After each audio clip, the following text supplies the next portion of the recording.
So, right now we're in the guitar room of my house.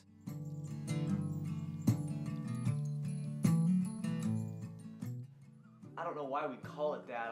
I mean, maybe when we bought the house it was always called that, but for whatever reason, this is the guitar room.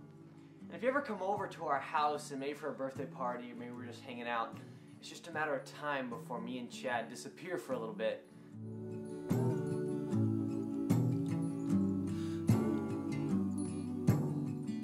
It's not because we don't enjoy your company, it's just because we come in here. There's just something about this room. We love music. We were growing up with guitars, and me and Chad, we just love to play music.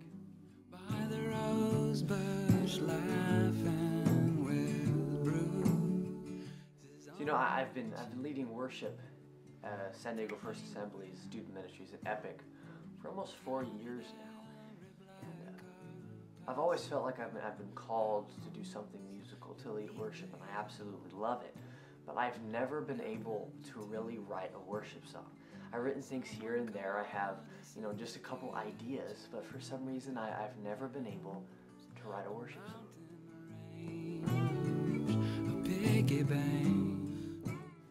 There's been countless nights, Wednesday nights, Sunday mornings, just after school, I would come in here week after week, day after day, and I'd sit with a guitar in my hand, just playing the exact same chord over again, trying to get a worship song. My mom even bought me this book, the Musician's Notebook for Guitar. And I've used it, I've had it, but it's completely empty. And I've tried, and I've gotten so frustrated trying to get a worship song, just trying, and I can remember like it happened yesterday.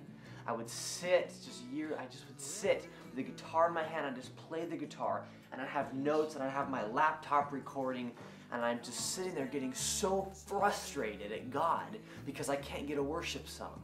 And I'm thinking, you know, God, you gave me these talents, you gave me these gifts. I know I'm musical, and I sing and I play the guitar and I love music, and I think I know what sounds good but it doesn't sound good. And so why can't you give me a worship song?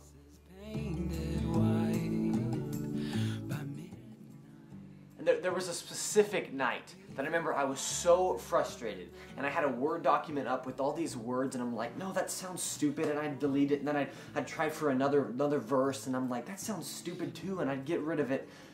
And I remember I was so frustrated. It was like 2 in the morning, and I'm sitting in here playing real quietly on an acoustic guitar, trying to get something. And I was getting so angry at God. Because I'm like, why even give this to me if I can't, like, I can't think of anything, I can't do anything. And I remember it was so vividly, it wasn't audible, but I remember God telling me so, it was amazing. That God told me this, as I sat there in this room, getting all angry and frustrated, thinking, God, why aren't you letting me do these songs? Why aren't you giving me anything? I'm trying, I'm working at it, but I'm getting nowhere. I remember God telling me as I sat in the guitar at 2 a.m. He said, Garrett, how are you going to write a song about somebody you barely even know?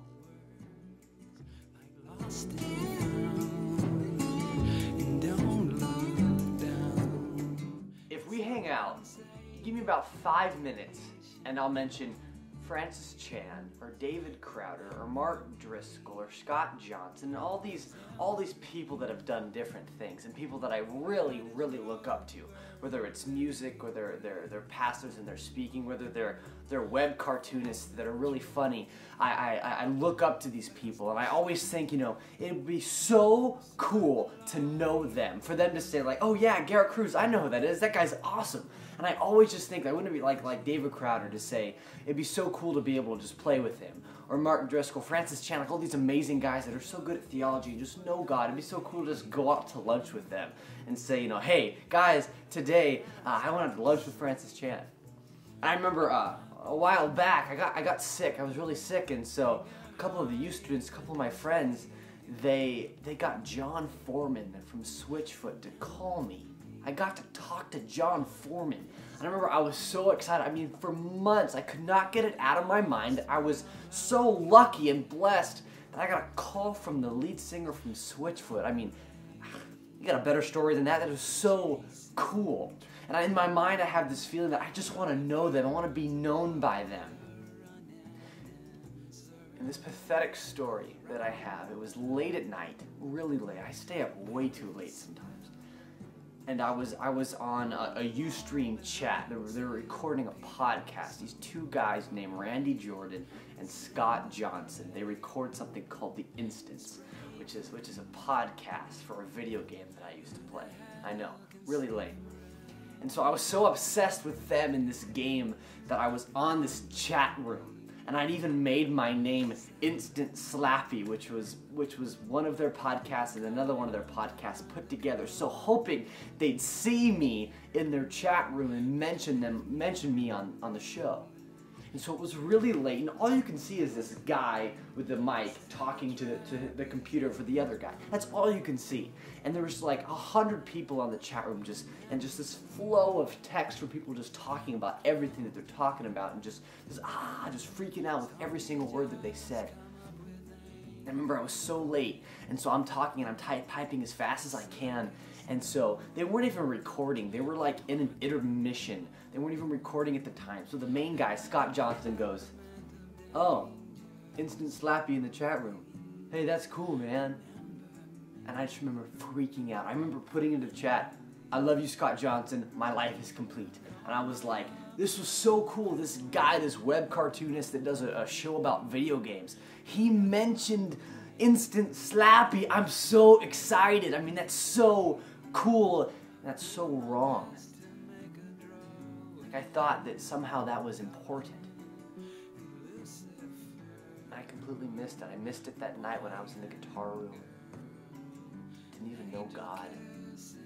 And I miss it when I look up to people and think, I really want to know them. Wouldn't it be so cool to be known by celebrities? And it makes me think of this verse.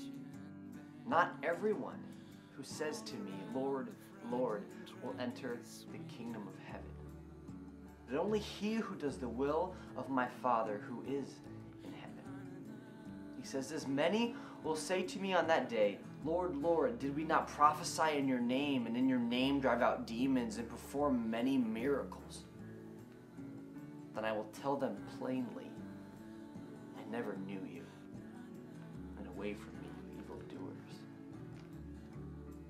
There come a time we can stand before God and God can say, "You never knew me. I never knew you. What are you talking about?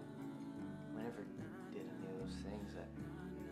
You didn't know me. I don't even know who you are. You didn't spend time with me. And then depart from me. That you would be departed from God. You'd be exiled. You'd just be separated from God into eternal darkness. And you never even knew him. You never had a relationship. More than worship, more than me ever writing a song, more than me being popular, the most important thing that I want, at least, I want to be known by God. And what could be greater than that? To say that the creator of all things, this same God that did miracles and died on a cross and rose again and just this miraculous stuff, I know him. He knows me. I guess I never really realized that. I never really got that in my head until now, that like, I want to be known by God. And that's all that matters. People, if they see Christ in me, then I'll be popular. Because that is something they cannot get anywhere else. I want to be known by God first. And I hope that you see that too. More important than anything you could tell me, you can't tell me that there is nothing more important than knowing your Heavenly Father and drawing close and being known